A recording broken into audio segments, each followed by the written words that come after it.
దేవుడు తన పోలికలో మనల్ని సృష్టించాడు. కానీ దురదృష్టవశాత్తు మనిషిలో దేవుని పోలిక నానాటికి కనుమరుగైపోతుంది. దేవుని రూపంలో, దేవుని పోలికలో ఆయన మనల్ని చేసుకున్నాడు. కానీ మనలో ఉన్న పాపాన్ని బట్టి, పాప స్వభావాన్ని బట్టి, ఈ లోకం యొక్క ప్రభావము మన మీద పడుతున్న కారణం చేత దేవుని పోలిక మనలో కనుమరుగైపోతూ చాలాసార్లు అపవాది యొక్క పోలిక మనలో కనబడుతూ ఉంటుంది. కొన్ని సందర్భాల్లో లోకస్తుల పోలిక, లేకపోతే వారిని వీరిని చూసి వారిని పోలి నడుచుకోవాలి, వారిని ఇమిటేట్ చేయాలి అని కొంతమందిని రోల్ మోడల్స్గా పెట్టుకుంటూ ఉంటారు. పలానా సినిమా యాక్టర్ లాగా నేను ఉండాలి అని కొంతమంది యవనస్తులు ఉవ్విలూరుతూ ఉంటారు. మనం చూస్తే సినిమా యాక్టర్ల హెయిర్ కటింగ్ కానీ, వాళ్ళ యొక్క వేష భాషలు, వాళ్ళ వస్త్రధారణ, వాళ్ళ యొక్క హ్యాండ్ గెస్చర్స్, లేకపోతే వాళ్ళ టాకింగ్ స్టైల్, వాకింగ్ స్టైల్, వీటన్నిటిని ఇమిటేట్ చేసేవారిని కూడా చాలామందిని మనం చూస్తూ ఉంటాం. కానీ దేవుని ఉద్దేశం ఏంటంటే ఆయన పోలికలో మనల్ని చేసుకున్నాడు కాబట్టి ఆయనను పోలి మనం నడుచుకోవాలని దేవుడు కోరుకుంటున్నాడు. ఎఫెసీ పత్రిక 5వ అధ్యాయము 1వ వచనంలో ఒక మాట మనం గమనిస్తాం. ఎఫెసీ పత్రిక 5వ అధ్యాయము 1వ వచనం, కావున మీరు ప్రియులైన పిల్లల వలె దేవుని పోలి నడుచుకొనుడి. కావున మీరు ప్రియులైన పిల్లల వలె దేవుని పోలి నడుచుకొనుడి. అపోస్తలుడైన పౌలు ఎఫెసీలో ఉన్న దేవుని సంఘానికి ఈ మాటలు వ్రాస్తున్నాడు. ప్రియమైన సంఘమా, ప్రియమైన దేవుని బిడలారా, క్రీస్తు ప్రభు రక్తం చేత కొనబడిన ప్రియమైన సంఘమా, మీరు దేవుని పోలి నడుచుకొనుడి. ఈ దినము మన అంశము ఇమిటేటింగ్ క్రైస్ట్, ఇమిటేటింగ్ గాడ్. క్రీస్తు ప్రభువును అనుసరించడం, క్రీస్తు ప్రభువును అనుకరించడం. దేవుడు మమ్మల్ని ప్రేమించి మాకు 3 కుమార్తెలనిచ్చారు. మొదటి కుమార్తె పుట్టగానే అందరూ చాలా సంతోషపడి, జాన్ వెస్లీ గారి పోలికలో ఉందండి మీ పెద్ద పాప, అచ్చు తన తండ్రి పోలికే కనబడుతుందని అందరూ చెప్తూ ఉండేవారు. నేను కూడా చాలా సంతోషించేదాన్ని, ఎందుకంటే జాన్ వెస్లీ గారు అంటే మీకు ఇష్టం, నాకు కూడా ఇష్టమే. సో తండ్రి పోలికలో పుట్టిందని చాలా సంతోషించాను నేను. ఆ తర్వాత రెండో కుమార్తె పుట్టినప్పుడు ఆ కుమార్తె విషయంలో నేను అనుకున్నాను, రెండో కుమార్తె నా పోలికలో పుడితే బాగుండు, ఎందుకంటే మొదటి కుమార్తె తండ్రి పోలికలో పుట్టింది కాబట్టి రెండో బిడ్డ అయినా నా పోలికలో పుడితే బాగుండు అనుకున్నాను. చిన్నప్పుడు కొంచెం నా పోలికలా ఉండేది, కానీ ఆ తర్వాత చిన్నగా తన పోలికలు మారిపోయాయి. చూడండి, పిల్లలు పుట్టినప్పుడు ఉన్న పోలిక కొన్నిసార్లు పెరుగుతున్నప్పుడు వారి పోలికలు మారిపోతూ ఉంటాయి. ఆ సమయంలో దేవుడు 3వ బిడ్డను ఇచ్చినప్పుడు, ఆ సమయంలో నేను ప్రెగ్నెంట్గా ఉన్నాను.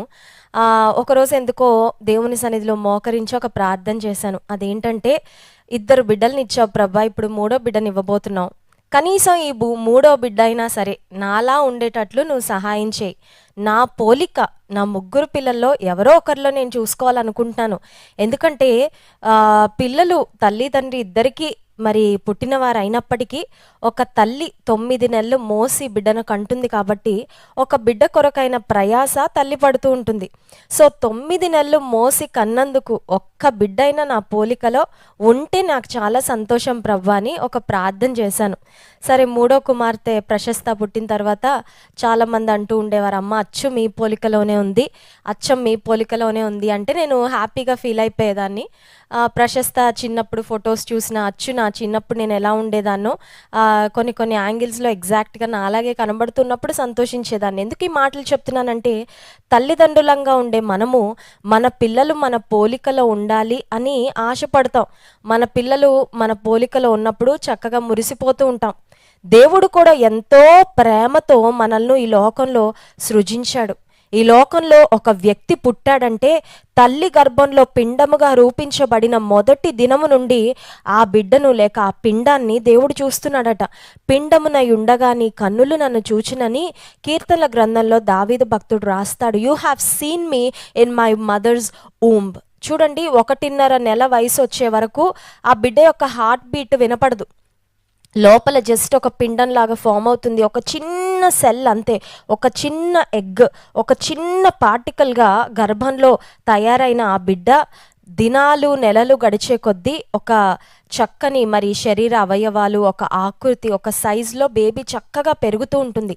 1.5 మంత్ వచ్చిన తర్వాత గైనకాలజిస్ట్ దగ్గరికి వెళ్ళినప్పుడు వాళ్ళు బేబీ యొక్క హార్ట్ బీట్ తల్లికి తండ్రికి వినిపిస్తూ ఉంటారు. ఇదిగో అమ్మ, నీ లోపల గర్భంలో ఎదుగుతున్న శిశువు యొక్క హార్ట్ బీట్ ఇది అని వినిపిస్తూ ఉంటారు. ఆ తర్వాత మనం గమనిస్తే 4వ నెలకు అలా వచ్చిన తర్వాత డాక్టర్స్ స్కానింగ్ చేస్తూ ఉంటారు. స్కాన్ చేసి కొన్ని దేశాల్లో అయితే గర్ల్ ఆ బాయ్ చెప్తూ ఉంటారు.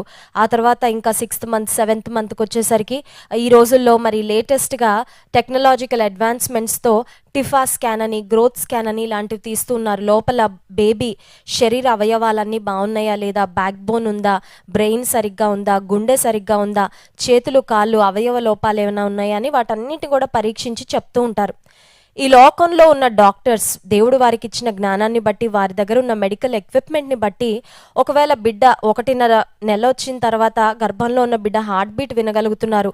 ఒక 4వ నెల వచ్చిన తర్వాత ఆ బిడ్డ యొక్క శరీర అవయవాలు అవన్నీ చూడగలుగుతున్నారేమో. కానీ ఒక వ్యక్తి ఈ లోకంలో పుట్టడానికి ముందు తల్లి గర్భంలో ఒక చిన్న సెల్గా ఫామ్ అయిన మొదటి రోజు నుండి, మొదటి క్షణం నుండి దేవుడు మనల్ని చూస్తూ ఉండేవాడు. అంటే మీరు అర్థం చేసుకోండి, దేవునికి ఒక వ్యక్తి పట్ల ఎంత ప్రేమ, ఎంత కన్సర్న్ ఉందో.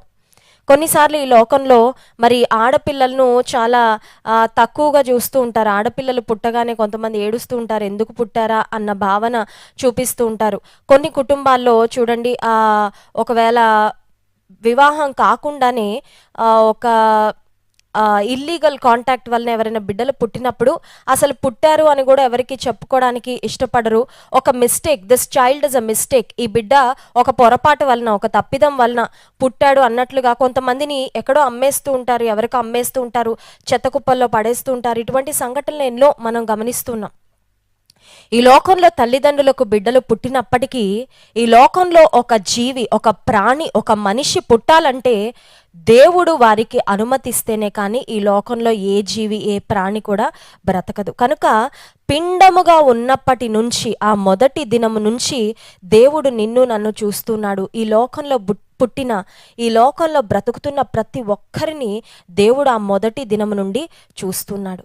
మొదటి దినము నుండి దేవుడు మనల్ని చూస్తూ గమనిస్తూ ఉన్నాడంటే, మనల్ని ఆయన పోలికలో, ఆయన రూపంలో చేసుకున్నాడు అంటే, ప్రతిదినము ఈ లోకంలో మనం బ్రతుకుతున్నప్పుడు ఆయన పోలిక మనలో కనబడాలని, ఆయన రూపాన్ని మనం ప్రతిబింబించాలని దేవుడు కొన్ని ఎక్స్పెక్టేషన్స్ మన మీద కలిగి ఉన్నాడు.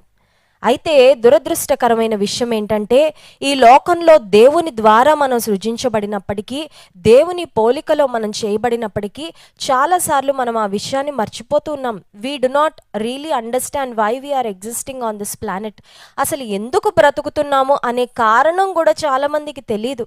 ఎందుకు బ్రతుకుతున్నామండి? పుట్టాం కాబట్టి బ్రతుకుతున్నాం, ఊపిరి పీల్చుకుంటున్నాం కాబట్టి బ్రతుకుతున్నాం, తింటున్నాం కాబట్టి బ్రతుకుతున్నాం, మా అమ్మా నాన్న వారు నన్ను కన్నారు కాబట్టి బ్రతుకుతున్నామని ఎందుకు బ్రతుకుతున్నామో దానికి రకరకాల కారణాలు చాలామంది ఇస్తూ ఉన్నారు. కానీ ఈ లోకంలో దేవుని పోలికగా మనం సృజించబడ్డాం కాబట్టి దేవుని పోలి నడుచుకోవడానికి ఈ లోకంలో బ్రతుకుతున్నామని చాలాసార్లు మనం మర్చిపోతూ ఉన్నాం. ఈ లోకంలో దేవుని పోలి మనం నడుచుకోవాలంటే మనము ఏం చేయాలో కొన్ని ప్రాముఖ్యమైన అంశాలు దేవుని వాక్యంలోండి మనం ధ్యానం చేసుకుందాం. దేవుని పోలి నడుచుకొనుట. ఇంగ్లీష్లో ఒక సామెత ఉంది, be a Roman in Rome అని. అంటే రోమ్ నగరానికి మీరు వెళ్తే ఒక రోమన్ లాగా ఉండాలి. అంటే మీరు ఏ ప్రాంతానికి వెళ్తే, ఏ ప్రదేశానికి వెళ్తే అక్కడ స్థితిగతులకు తగినట్లుగా మీరు ఉండాలి అని. నేను యుఎస్ వెళ్ళిన తొలి దినాల్లో అక్కడ ఒక చర్చ్, ఒక ఇంగ్లీష్ చర్చ్కు వెళ్ళడం జరిగింది. మొదటి వారం నేను వెళ్ళినప్పుడు నా ఇండియన్ క్లోత్స్ నేను వేసుకొని వెళ్ళాను. అంటే ఇండియాలో వేసుకునే డ్రెస్ ఉంటుంది కదా, ఆ డ్రెస్ నేను వేసుకొని వెళ్ళాను. అక్కడ జరిగిన విషయం ఏంటంటే, మందిరం అయిపోయిన తర్వాత అందరూ నన్ను ఒక జూలో ఒక వింత జంతువుని ఎలా చూస్తారో అలా చూస్తున్నారనమాట నన్ను పైనుంచి కింద వరకు. ఎందుకంటే అటువంటి వస్త్రధారణలో లేకపోతే అటువంటి విధానంలో మందిరంలో ఇంకెవరు లేరు. అందరూ అమెరికన్స్, అందరూ అక్కడ సెటిల్ అయిపోయిన వారే కాబట్టి అందరూ వెస్ట్రన్ డ్రెస్లోనే వెళ్ళారు. నేను ఒక్కదాన్ని ఇండియన్ డ్రెస్లో వెళ్ళేసరికి కొంతమంది నన్ను వింతగా చూడడం, కొంతమంది కాంప్లిమెంట్ చేశారనుకోండి, బాగుంది dress, where you come from, India నుంచి వచ్చారా, ఇలా కొంతమంది పలకరించారు. ఎందుకు చెప్తున్నానంటే ఏ ప్రాంతంలో ఉన్నప్పుడు ఆ ప్రాంతం యొక్క స్థితిగతులకు పరిస్థితులకు తగినట్లుగా మనం ఉండాలి. ఏ ప్రాంతానికి మనం వెళ్తున్నామో, ఏ ప్రదేశంలో ఉంటున్నామో ఆ ప్రాంతం యొక్క స్థితిగతులను గురించి మొదటగా మనకు ఒక అవగాహన ఉండాలి. It is very important for us to have an understanding. చాలామందికి అండర్స్టాండింగ్ లేక, అవగాహన లేక, జ్ఞానం లేక ఎందుకు బ్రతుకుతున్నామో, ఒక పరమార్థం మన జీవితానికి ఉంది అనే గ్రహింపు లేక చాలామంది జీవితాన్ని వ్యర్థంగా బ్రతికేస్తున్నారు. ఈ లోకంలో గనక ర్యాండమ్గా కొంతమందిని మనం పిక్ చేసి రోడ్డు మీద వెళ్తున్న వారిని ఎందుకు బ్రతుకుతున్నారంటే 60-70 సంవత్సరాల వయసు వచ్చిన వారు కూడా ఎందుకు బ్రతుకుతున్నారు మీరు అంటే దానికి సరైన సమాధానం మనకు రాదంటే నిజంగా అతిశయోక్తి కాదు, ఆశ్చర్యం అంతకంటే కాదు. ఎందుకు బ్రతుకుతున్నాం మాకే తెలియదండి, బ్రతుకుతున్నాం అంతే అనేవాళ్ళు చాలామంది కుప్పలు తెప్పలుగా మనకు కనబడుతూ ఉంటారు.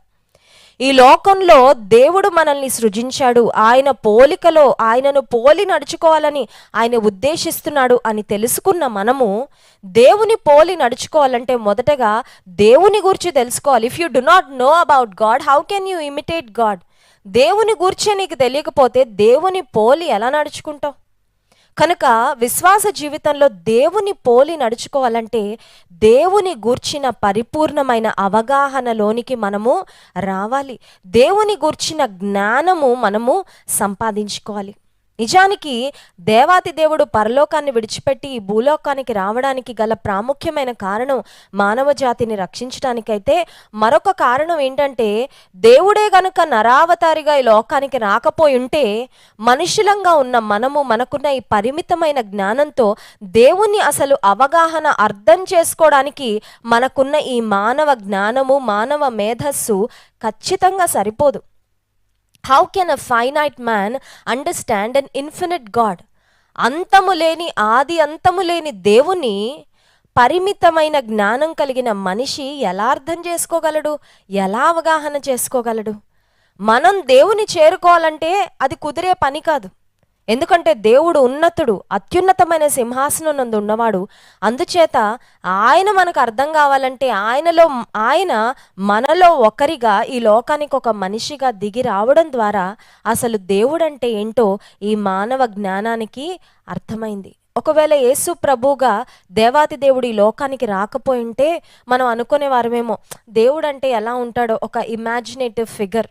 దేవుడు అంటే ఒక సూపర్ మ్యాన్లా ఉంటాడేమో, దేవుడు అంటే ఇప్పుడు పిల్లలకి చూడండి ఒక రోబో బాయ్లా ఉంటాడేమో, దేవుడు అంటే అలా ఉంటాడు ఇలా ఉంటాడని ఏవేవో ఊహించుకునేవారమేమో. కానీ దేవుడే మానవాకారంలో మానవ రూపం ధరించి యేసుక్రీస్తు ప్రభువుగా ఈ లోకంలోకి వచ్చి 33.5 సంవత్సరాలు ఆయన బ్రతికాడు. కాబట్టి దేవుడు అంటే ఏంటో, దేవుడు మనిషిగా బ్రతికితే ఆయన ఎలా బ్రతికాడో, ఓహో మనుషులంగా బ్రతికే మేము దేవుని పోలి నడుచుకోవాలంటే యేసయ్యలాగా బ్రతికితే చాలన్నమాట అన్నట్లుగా ఒక బ్లూ ప్రింట్ని యేసుక్రీస్తు ప్రభు ఈ లోకంలో మన కొరకు విడిచిపెట్టి వెళ్ళాడు. మూన్ మీద మొట్టమొదటిగా మరి అడుగు మోపిన వ్యక్తి నీల్ ఆర్మ్స్ట్రాంగ్ అంటారు. ఏ విషయంలో అయినా ఫస్ట్ స్టెప్ వేసేవారు మాత్రం చాలా గ్రేట్ అండి. ఏదైనా సరే అది ఫస్ట్ స్టెప్, ఒక జాబ్లో మొట్టమొదటిగా ప్రవేశించిన వారు, ఒక ఎక్స్పెరిమెంట్ మొట్టమొదటిగా చేసి సక్సీడ్ అయిన వారు, ఒక గొప్ప మరి ఇన్వెస్టిగేషన్లో సక్సెస్ సాధించిన వారు మొట్టమొదటిసారి for the very first time, ఏ పనినైనా ఫస్ట్ టైం ఎవరైనా చేశారంటే వారు మాత్రం చాలా గొప్పవాళ్ళు. అందుకని చూడండి, కంప్యూటర్ని ఫస్ట్ ఇన్వెంట్ చేసిన వ్యక్తి, సెల్ ఫోన్ని ఫస్ట్ ఇన్వెంట్ చేసిన వ్యక్తి, టెలిఫోన్ని ఫస్ట్ ఇన్వెంట్ చేసిన వ్యక్తి, ఎలక్ట్రిక్ బల్బ్ని ఫస్ట్ ఇన్వెంట్ చేసిన వ్యక్తి.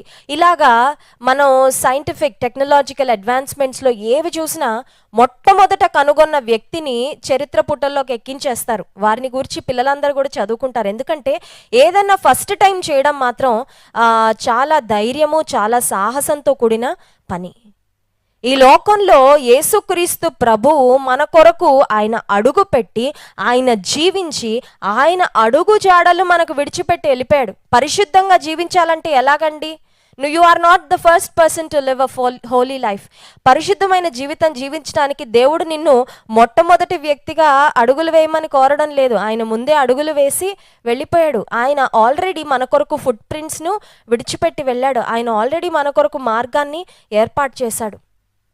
ఒక అడవిలో ఎవరైనా దారి తప్పిపోతే వారికంటే ముందు ఆ అడవిలో వెళ్ళిన వారి పాదముద్రలు ఉంటే చాలా ధైర్యంగా వెళ్ళిపోతారు. కారణం ఏంటంటే, ఈ అడవిలో ఏ దిక్కు వెళ్ళాలో నాకు తెలియనప్పటికీ నాకంటే ముందు ఒక వ్యక్తి వెళ్ళున్నాడు, సక్సెస్ఫుల్గా సేఫ్గా ఆ అడవిని క్రాస్ చేశాడు, కాబట్టి నేను కూడా వెళ్ళగలనని ఆ అడుగుజాడల్లో నడుచుకుంటూ వెళ్ళిపోతూ ఉంటారు. యేసుక్రీస్తు ప్రభు కూడా ఈ లోకంలో మనకి ముందు మనకొక చక్కని మాదిరిని విడిచిపెట్టి వెళ్ళాడు. పరిశుద్ధ జీవితం ఎలా బ్రతకాలి, నీతిగా ఎలా బ్రతకాలి, దేవుని మెప్పించే, దేవునికి అంగీకార యోగ్యమైన జీవితాన్ని ఎలా జీవించాలో యేసుక్రీస్తు ప్రభు ఈ లోకంలో మన కొరకు మాదిరిని విడిచిపెట్టి వెళ్ళారు. కనుక ఆయన అడుగుజాడల్లో మనము నడిచినప్పుడు దేవుని పోలి నడుచుకున్న వారము అవుతాం. సో దేవుని పోలి నడుచుకోవాలంటే మొదటి అంశము, దేవుని గుర్చిన ఒక పరిపూర్ణమైన అవగాహనలోనికి మనము రావాలి. మొదటి యోహాను పత్రిక 4వ అధ్యాయము 11వ వచనంలో దేవుని గూర్చి, దేవుని యొక్క స్వభావాన్ని గూర్చి ఒక మాటను మనం గమనిస్తాం. మొదటి యోహాను పత్రిక 4వ అధ్యాయము 11వ వచనము, ప్రియులారా, దేవుడు మనలను ఇలాగు ప్రేమింపగా మనము ఒకడు ప్రేమింపబద్ధులమై ఉన్నాము. అలాగే మొదటి యోహాను పత్రిక 4వ అధ్యాయము 8వ వచనం కూడా చదువుకుందాం. దేవుడు ప్రేమాస్వరూపి, ప్రేమ లేనివాడు దేవుని ఎరుగడు. దేవుని ఎరుగుట అంటే దేవుని యొక్క స్వభావాన్ని తెలుసుకోవడం, దేవుని యొక్క లక్షణాలు తెలుసుకోవడం, ఆయన గుణగణాలు తెలుసుకోవడం. దేవుని యొక్క లక్షణాలు ఏంటి? దేవుడు ఎలా ప్రవర్తిస్తాడు అంటే, దేవుడు ప్రేమాస్వరూపి. God is the embodiment of love. ఆయన్ని కొడుతున్న ప్రేమే చూపించాడు, ఆయన నిందిస్తున్న ప్రేమే చూపించాడు, ఆయన మీద ఉమ్మి వేస్తున్న ప్రేమే చూపించాడు, ఆయన తలకు ముండ్ల కిరీటాన్ని పెడుతున్నప్పటికీ ప్రేమే చూపించాడు. దేవుని పోలి నడుచుకోవడం అంటే అర్థం ఏంటంటే, మీరు ప్రియులైన పిల్లల వలె ప్రభువును పోలి నడుచుకోండి అని దేవుని గ్రంథం సెలవిస్తుంది.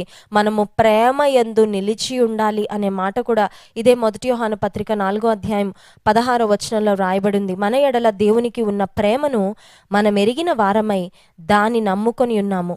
దేవుడు ప్రేమాస్వరూపి అయి ఉన్నాడు. ప్రేమ యందు నిలిచి ఉండువాడు దేవుని యందు నిలిచి ఉన్నాడు, దేవుడు వాని యందు నిలిచి ఉన్నాడు. దేవునిలో నిలిచి ఉండడం, దేవుని వెంబడించడం, దేవుని అనుసరించడం అంటే అర్థం ఏంటంటే, దేవుని ప్రేమలో నిలిచి ఉండి, దేవుని ప్రేమతో నింపబడి, దేవుని ప్రేమను ఇతరులకు మనము చూపించడం. మనల్ని ప్రేమించే వారిని ప్రేమించడం అది నిజమైన ప్రేమ కాదండి. మనం ప్రేమించే వారిని we are obligated to love those who love us కదండి. మనల్ని ప్రేమించేవారు, మనల్ని అభిమానించేవారు, మనల్ని యాక్సెప్ట్ చేసేవారిని వారిని చాలా ఈజీగా మనం ప్రేమిస్తాం. మన ఫ్యామిలీ మెంబర్సా న్యాచురల్గా వచ్చేస్తుంది ప్రేమ. తల్లిదండ్రులకు బిడ్డల మీద ఆబ్వియస్గా ప్రేమ ఉంటుంది, ఎందుకంటే వారికి అన్నారు కాబట్టి. అది చేసి నేను దేవుని ప్రేమలో నడుచుకుంటున్నాను అని చెప్పడం నిజంగా ప్రేమ కాదు. నీ కుటుంబీకులను, నీ బంధువులను, నీ స్నేహితులను, నిన్ను బాగా ప్రేమించే వారిని, నిన్ను చక్కగా అర్థం చేసుకునే వారిని ప్రేమించడం నిజమైన ప్రేమ కాదు. కానీ నిన్ను ఎవరు ద్వేషిస్తారు, నిన్నెవరు ఇబ్బంది పెడుతున్నారు, నిన్నెవరు బాధిస్తున్నారు, వారిని కూడా నువ్వు ప్రేమించగలిగితే, ఎవరు నీ ప్రేమకు తిరిగి బదులు ప్రేమ చూపించలేరో వారిని ప్రేమించగలిగితే అది నిజమైన ప్రేమ అవుతుందండి. హల్లెలూయా. చాలాసార్లు మనం ఎవరిని ప్రేమిస్తామంటే, ఎవరు మన ప్రేమకు తిరిగి ప్రేమను చూపించగలరో వారిని ప్రేమిస్తూ ఉంటాం. Who can reciprocate hour love. We try to show love to people who can reciprocate hour love. మన ప్రేమకు బదులు తిరిగి ప్రేమ చూపించే వారికి ప్రేమ చూపించాలని ప్రయత్నం చేస్తూ ఉంటాం. కానీ దేవుని ప్రేమ బదులు ఆశించని ప్రేమ. దేవుని ప్రేమ పక్షపాతము లేని ప్రేమ. దేవుని ప్రేమ బాధిస్తున్న వారిని సైతము ప్రేమించిన ప్రేమ. ఈ ఉదయకాల సమయంలో దేవుని అర్థం చేసుకొని దేవుని ఇమిటేట్ చేయాలి అని ఆశపడుతున్న మనము మొదటగా దేవుని ప్రేమ ఎంత స్వచ్ఛమైనదో ఆ ప్రేమను మనం అర్థం చేసుకోవాలి. రెండవదిగా మనం ఆలోచిస్తే దేవుని యొక్క స్వభావం. మొదటి పేతురు పత్రిక 1వ అధ్యాయము 15వ వచనాన్ని చదువుకుందాం. మొదటి పేతురు పత్రిక 1వ అధ్యాయము 14-15 వచనాలు కలిసి ఉన్నాయి. నేను పరిశుద్ధుడనై ఉన్నాను గనుక మీరును పరిశుద్ధులై యుండుడని వ్రాయబడి ఉన్నది. దేవుడు పరిశుద్ధుడు. ఇందాక చూసాము దేవుడు ప్రేమ స్వరూపి. ఇక్కడ దేవుడు తన గురించి తాను చెప్పుకుంటున్న మాట, నేను పరిశుద్ధుడనై ఉన్నాను. God dwells where holiness is. పరిశుద్ధత ఉన్న చోటు మాత్రమే దేవుడు ఉంటాడు. పరిశుద్ధత లేని చోటు దేవుడు ఖచ్చితంగా ఉండడు. God can not stand sin. దేవుడు పాపాన్ని చూస్తూ ఉండడు. పాపాన్ని ఎంటర్టైన్ చేసే ప్రదేశంలో కానీ, పాపాన్ని ఎంటర్టైన్ చేసే వ్యక్తి జీవితంలో కానీ దేవుడు ఒక్క క్షణం కూడా ఉండలేడు. చూడండి, భయంకరమైన రాటెన్ ఎగ్ స్మెల్ తెలుసు కదా. గుడ్డు పాడైపోయి కుళ్ళిపోయింది అనుకోండి, ఆ స్మెల్ తట్టుకోలేం మనం, గుడ్లు పాడైపోతే. అలాంటి రాటెన్ ఎగ్ స్మెల్ మనం ఎక్కడైనా వస్తూ ఉంటే ఇంకా ఇక్కడ కాసేపు ఉందామని అనుకుంటారు ఎవరైనా? ఎవ్వరు అనుకోరు. యాజ్ సూన్ యాజ్ పాసిబుల్ ఆ ప్రాంతాన్ని వెకేట్ చేసి వెళ్ళిపోవాలని మనం ప్రయత్నం చేస్తాం. పాపం ఎక్కడ ఉంటుందో దేవుడు అక్కడ ఖచ్చితంగా ఉండడు. God can not dwell in a place where there is sin. దేవా, నువ్వు నాతో రా, నాతో ఉండు, నీ సన్నిధి నాకు చాలు, నీ తోడు చాలు, నీ నీడ చాలని బోల్డని పాటలు పాడుతూ ఉంటాం. కానీ నువ్వు పాపం చేస్తున్నంత కాలము, పాపాన్ని నీవు ఎంటర్టైన్ చేస్తున్నంత సేపు నీవు దేవుని పోలి నడుచుకున్న వ్యక్తివి కాదు. అంత మాత్రమే కాదు, దేవుడు కూడా నీకు చాలా చాలా దూరంగా ఉంటాడు. Not because God hates you, but because God hates the sin in you. ఈ విషయాన్ని మనం జ్ఞాపకం చేసుకోవాలి. God hates sin but he loves sinner. దేవుడు పాపాన్ని ద్వేషిస్తాడు, పాపిని ప్రేమిస్తాడు, పాపిని తిరిగి రమ్మంటాడు. కానీ నాలో పాపం ఉంచుకొని దేవుణ్ణి కూడా నాలో ఉంచుకుందామంటే అది మాత్రం కుదరదు. దేవుడు చీకటి ఉన్న చోట ఉండడు, పాపం ఉన్న చోట ఆయన ఉండలేడు. కనుక దేవుని పోలి నడుచుకోవడం అంటే అర్థం ఏంటంటే పాపానికి దూరంగా ఉండడం, పరిశుద్ధంగా బ్రతకడం. What is that one sin which is separating you from God? What is that one sin that is dragging you away from God's presence? నిన్ను అపవిత్రతలోకి లాగుతున్న ఒక్క పాపం ఏంటి? కొంతమంది చూడండి, అన్నీ వదిలేసామండి, ఒక్క పాపమే ఉంది, ఒక్క బలహీనతే ఉంది. There is only one sin. ఇదొక్కటి ప్లాన్ చేస్తున్నానండి, ఎప్పుడైనా I will try to get rid of it. పాపానికి నువ్వు అలా అటాచ్ అయిపోయావంటే, పాపాంతో సెంటిమెంట్లు పెట్టుకొని ఒక్క పాపం విడిచిపెట్టలేను అనుకుంటున్నావంటే, ఆ ఒక్క పాపం చాలు దేవుని నుండి నిన్ను దూరం చేయడానికి. ఆ ఒక్క పాపం చాలు నిన్ను నరకానికి ఇడ్చుకొని వెళ్ళడానికి. ప్రియమైన దేవుని బిడ్డలారా గమనించండి, ప్రభువును పోలి నడుచుకోవడం అంటే అర్థం ఏంటంటే ప్రతి పాపమును దేవుని సన్నిధిలో ఒప్పుకొని, ప్రతి పాపమును దేవుని రక్తంలో కడుక్కొని, ప్రతి పాపము నుండి శుద్ధి చేయబడి పరిశుద్ధులుగా బ్రతకడం. దేవుని గ్రంథం సెలవిస్తుంది, హృదయ శుద్ధి గలవారు ధన్యులు, వారు దేవుని చూచెదరు. పాత నిబంధన గ్రంథంలో, రాజుల గ్రంథంలో కానీ, న్యాయాధిపతుల గ్రంథంలో కానీ, దినవృత్తాంతాల గ్రంథంలో కానీ మనం గమనించినట్లయితే ఇశ్రాయేలును యూదాను పరిపాలించిన అనేక మంది రాజులను మనం చూస్తాం. ఆ రాజులలో దేవుడు ఏ రాజులను వర్ధిలింప చేశాడంటే, దేవతా స్తంభాలను పడగొట్టి అన్య దేవతలను వారి వద్ద నుంచి తొలగించి, నిజమైన దేవుని ఎవరు ప్రతిష్ఠించి ఆయన సన్నిధిలో నిందారహితులుగా బ్రతికారో వారి జీవితంలో ఆ రాజులు లేక ఆ న్యాయాధిపతులు పరిపాలించిన దినాల్లో దేవుడు తన ప్రజలకు సమాధానాన్ని, క్షేమాన్ని ఇచ్చినట్లు మనం గమనించగలం. ఎందుకు ఈ మాటలు చెప్తున్నానంటే, దేవుని పోలి నడుచుకొనుట అంటే దేవుని ప్రేమలో నడుచుకొనుట, దేవుని పోలి నడుచుకొనుట అంటే దేవుని వలె పరిశుద్ధులుగా బ్రతుకుట. ఆ తర్వాత దేవుని పోలి నడుచుకొనుట అంటే మరొక మాట 40వ కీర్తన 8వ వచనాన్ని చదువుకుందాం. 40వ కీర్తన 8వ వచనం. నా దేవా, నీ చిత్తము నెరవేర్చుట నాకు సంతోషము, నీ ధర్మశాస్త్రము నా ఆంతర్యములో ఉన్నది. నా దేవా, నీ చిత్తము నెరవేర్చుట నాకు సంతోషము అంటే అర్థం ఏంటంటే, నీ చిత్తం నెరవేర్చాలని నేను అనుకుంటున్నాను. I want to happily and willingly obey to your will. చూడండి, పిల్లలకి స్కూల్కి వెళ్ళడం అంటే ఇష్టం ఉండదు. ఇప్పుడు ఆన్లైన్ క్లాసెస్ స్టార్ట్ అయిపోయినాయి. మా పిల్లలకి ఆన్లైన్ క్లాసెస్లో కూర్చోవాలంటే ఎంత బాధో. పిలిస్తే ఐప్యాడ్ దగ్గర వెళ్ళి కూర్చోండి క్లాస్లో అంటే ఎంత కష్టంగా వస్తారో, ఇష్టంగా రారు. క్లాస్ అన్నా స్కూల్ అన్నా చాలా తక్కువ మంది పిల్లలు హ్యాపీగా వెళ్ళేది. కానీ యూజువల్గా చిన్నపిల్లలు అది పెద్ద బర్డన్లా ఫీల్ అయిపోతూ ఉంటాయి. ఇష్టంగా చేయరు, కష్టంగా చేస్తారు. దేవుని చిత్తం కావాలి అని కోరుకుంటాం, కానీ కొన్నిసార్లు దేవుని చిత్తాన్ని ఇష్టంగా కోరుకోం, కష్టంగా కోరుకుంటాం. దేవుని చిత్తానికి అప్పగించుకుంటే నాకు ఏదైనా నష్టం వస్తుందేమో, దేవుని చిత్తానికి అప్పగించుకుంటే నాకు ఏదైనా కష్టం వస్తుందేమో అన్న భావనలో మనం ప్రవర్తిస్తూ ఉంటాం. దేవుని పోలి నడుచుకోవడం అంటే అర్థం ఏంటంటే, దేవుని చిత్తాన్ని గుర్తెరిగి ఆయన చిత్తానికి ఇష్టపూర్వకంగా మనల్ని మనము అప్పగించుకొనుట. నీ చిత్తము నెరవేర్చుట నాకు సంతోషం. Imitating Christ means walking in God's will. దేవుని చిత్తములో నడుచుట, దేవుని పోలి నడుచుకొనుట. సో దేవుని యొక్క లక్షణాలను గ్రహిస్తూ ఆయనను పోలి నడుచుకుంటూ ఆయన చిత్తాన్ని ఎరగడం మరి దేవుడు మన నుండి కోరుకుంటున్నాడు అని మనం గమనించాము. రెండవదిగా మనం ఆలోచన చేసినట్లయితే దేవుని పోలి నడుచుకోవాలంటే మొదట దేవుని పోలి నడుచుకోవాలనే ఆశ మనలో ఉండాలి. దేవుణ్ణి తెలుసుకోవడం ప్రాముఖ్యం, ఆయన లక్షణాలు తెలుసుకోవడం ప్రాముఖ్యం, ఆయన గూర్చిన ఒక పరిపూర్ణమైన అవగాహనలోనికి రావడం ప్రాముఖ్యం. రెండవదిగా దేవుని పోలి నడుచుకోవాలనే ఒక ఆశ ఉండాలి. చూడండి, ఏదైనా మూవీ స్టార్ని ఎవరైనా ఇష్టపడుతూ ఉంటే వారికి సంబంధించిన అన్ని మూవీస్ చూసేసి ఇంకా వాళ్ళకి అదొక క్రేవింగ్ అనమాట, అదొక క్రేజ్. వారిని ఎలా ఇమిటేట్ చేస్తే బాగుండు, వారిని ఎలాగ అనుకరిస్తే బాగుండని వారిలో ఒక బర్నింగ్ ప్యాషన్ ఉంటుంది, వారిలో ఒక ఉబలాట. దేవుని పోలి నడుచుకోవాలంటే యేసయ్యని పోలి నడుచుకోవాలి నేను అనే ఒక ఆశ నీలో ఉండాలి. You need to have a desire to imitate God.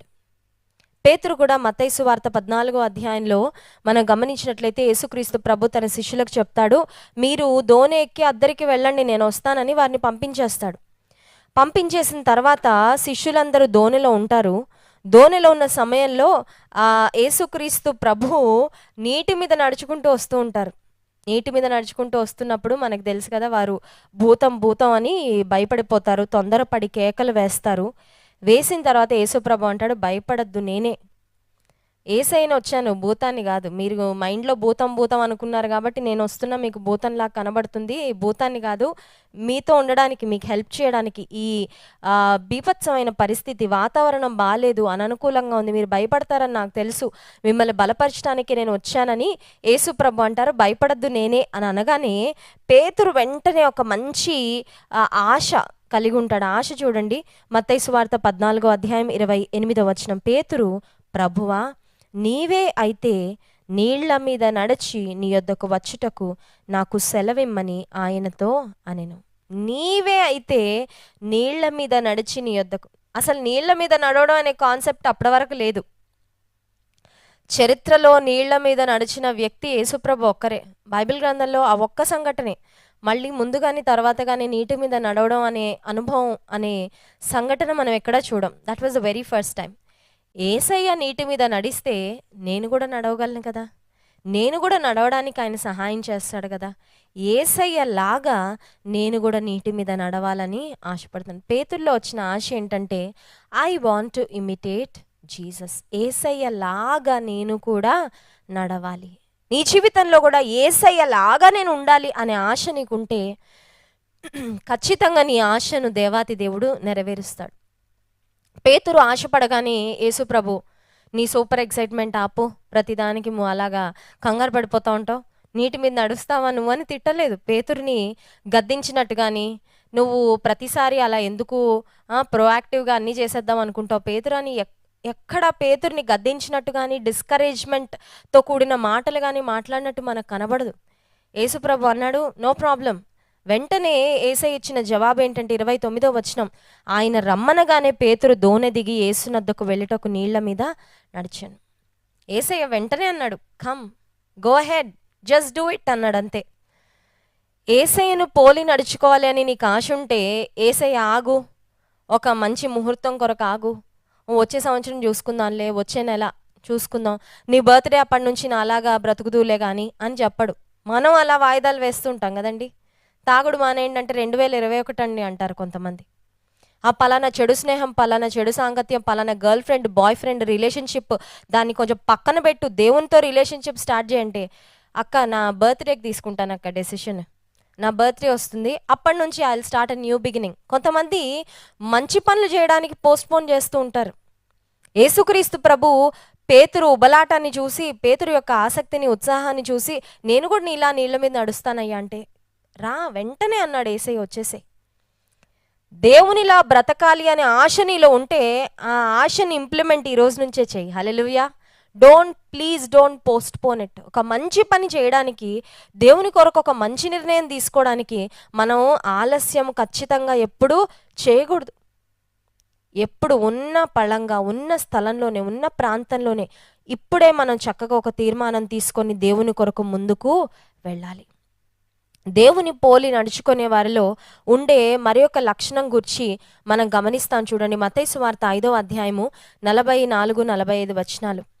మత్తయి సువార్త 5వ అధ్యాయము 44-45 వచనాలు చదువుకుందాం. నేను మీతో చెప్పున్నదేమనగా, మీరు పరలోకమందున్న మీ తండ్రికి కుమారులయుండునట్లు మీ శత్రువులను ప్రేమించుడి, మిమ్మను హింసించు వారి కొరకు ప్రార్థన చేయుడి. ఆయన చెడ్డవారి మీదను మంచివారి మీదను తన సూర్యుని ఉదయింపచేసి నీతిమంతుల మీదను అనీతిమంతుల మీదను వర్షము కురిపించుచున్నాడు. మీరు మిమ్మను ప్రేమించిన వారినే ప్రేమించిన యెడల మీకేమి ఫలము కలుగును? సుంకరులను అలాగు చేయుచున్నారు కదా. ఎంత స్పష్టంగా వ్రాయబడింది చూడండి. మీరు పరలోకమందున్న మీ తండ్రికి కుమారులయుండునట్లు మీ శత్రువులను ప్రేమించు. యేసయ్య యొక్క బిడ్డను నేను, యేసయ్య యొక్క కుమారుడిని, యేసయ్య యొక్క కుమార్తెను అని చెప్పుకుంటున్న మనము మొదటగా మనం చూసాం ప్రేమలో నడుచుకోవాలని. ఆ తర్వాత మనం చూసాము పరిశుద్ధమైన జీవితాన్ని జీవించాలని. మూడోదిగా మనలో కనిపించాల్సిన ఒక ప్రాముఖ్యమైన లక్షణం ఏంటంటే, మన శత్రువులను కూడా ప్రేమించాలి. శత్రువులను ప్రేమించాలంటే దానికి ముందు ఒక స్టెప్ ఉందండి. శత్రువులను క్షమించాలి. శత్రువులను క్షమించకపోతే, శత్రువు మనకు చేసిన అపకారాన్ని మనసులోనే పెట్టుకొని దివారాత్రాలు ధ్యానిస్తూ పడక మీద అటుదొల్లి ఇటుదొల్లి రెస్ట్లెస్ ఫీల్ అయిపోతూ, కష్టపడిపోతూ, బాధపడిపోతూ, అందరికీ చెప్తూ వారు నన్ను ఇలా అన్నారు, అలా చేశారు, ఇలా బాధ పెట్టారు, ఇలా బాధించారని చెప్తూ ఉంటే నువ్వు శత్రువుని ఎప్పటికీ ప్రేమించలేవు. శత్రువును ప్రేమించడం అనే మెట్టు మనం ఎక్కడానికి ముందు ఇంకొక మెట్టు ఎక్కాలి. ఆ మెట్టు ఏంటంటే శత్రువును క్షమించుట. కనుక దేవుని పోలి నడుచుకోవాలని ఆశపడే మనము శత్రువులను క్షమించాలి. ఆ తర్వాత శత్రువులను కూడా ప్రేమించాలి. ఇంకొక మాట కూడా వ్రాయబడింది 1 పేతురు పత్రిక 1వ అధ్యాయము 14వ వచనంలో. ఆ మాటను కూడా ఒక్కసారి మనం చదువుకుందాం. 1 పేతురు పత్రిక 1వ అధ్యాయము 14వ వచనాన్ని చదువుకుందాం. ఈ మాట ఆల్రెడీ చదివామండి. 13వ వచనం చూడండి. కాబట్టి మీ మనస్సు అను నడుము కట్టుకొని నిబ్బరమైన బుద్ధి గలవారై యేసుక్రీస్తు ప్రత్యక్షమైనప్పుడు మీకు తేబడు కృప విషయమై సంపూర్ణ నిరీక్షణ కలిగి ఉండుడి. ఆ తర్వాత 16వ వచనం. కాగా మీరు విధేయులగు పిల్లలై మీ పూర్వపు అజ్ఞాన దశలో మీకుండిన ఆశలను అనుసరించి ప్రవర్తింపక, మిమ్మును పిలిచిన వాడు పరిశుద్ధుడై ఉన్న ప్రకారము మీరును సమస్త ప్రవర్తన యందు పరిశుద్ధులై యుండుడి. ఇంగ్లీష్ బైబిల్లో, తెలుగు బైబిల్లో సమస్త ప్రవర్తన అనుంది. ఇంగ్లీష్ బైబిల్లో ఏమనుందంటే in all manner of conversation అనుంది. కాన్వర్జేషన్ అంటే మన యొక్క సంభాషణ. ఒక వ్యక్తి మంచివాడో చెడ్డవాడు ఆ మనిషి మైండ్ని వెళ్ళి స్కానింగ్ చేసే మెషిన్ ఏం లేదు. ఆ మనిషి యొక్క హృదయాన్ని స్కానింగ్ చేసే మెషిన్ ఏం లేదు కదా. హార్ట్ చెకప్ అంటే ఈసీజీ అని, ఎకో అని, ట్రెడ్మిల్ అని, ఇలా రకరకాలుగా మనకి ఉన్నాయి. ఓకే, హార్ట్ కండిషన్ ఎలా ఉంది, హార్ట్లో వెళ్ళే ఆలోచనలు, మనసులో ఏవి ధ్యానం చేస్తున్నాడో అవి ఎవరు కూడా బయటకు తీసుకొచ్చే పరికరాలు ఏమీ లేవు ఈ లోకంలో. దేవునికి తెలుసు, మనకి తెలుసు. కానీ హృదయము నిండిన దాన్ని బట్టి నోరు మాట్లాడును. ఒక వ్యక్తి సత్ప్రవర్తన కలిగి ఉన్నాడా లేకపోతే దుష్ట ప్రవర్తన కలిగి ఉన్నాడా అనేది ఆ వ్యక్తి యొక్క సంభాషణలను బట్టి తెలుస్తూ ఉంటుంది. దేవుని వాక్యం సెలవిస్తున్న మాట, మీరు సమస్తమైన సంభాషణలో కూడా, తెలుగు బైబిల్లో సమస్త ప్రవర్తన యందు పరిశుద్ధులై ఉండుడి అని ఉంది. ఇంగ్లీష్ బైబిల్లో ఉంది in all manner of conversation. దేవుని పోలి నడుచుకునే మనము, దేవుని పిల్లలుగా బ్రతికే మనము, మన సంభాషణలు కూడా చాలా జాగ్రత్తగా మనము పరిశీలించుకోవాలి. చాలా జాగ్రత్తగా మనం గమనించుకోవాలి. మన యొక్క సంభాషణలు కూడా దేవునికి అంగీకార యోగ్యంగా ఉండాలి. ఇంకా చెప్పడానికి అనేక విషయాలు ఉన్నాయి, కానీ సమయం అయిపోతుంది. దేవుని పోలి నడుచుకోవాలని ఆశపడే మనము దేవుని పోలి నడుచుకోవాలి అని దేవుడు కోరుతున్నాడు. అయితే దేవుని కోరిక మన కోరికగా మారాలి. We should have a desire to imitate Christ. Yesayya నిన్ను పోలి నేను నడుచుకోవాలి, నీ అడుగుజాడల్లో నేను నడవాలి అని మొదటగా మనం ఆశపడాలి.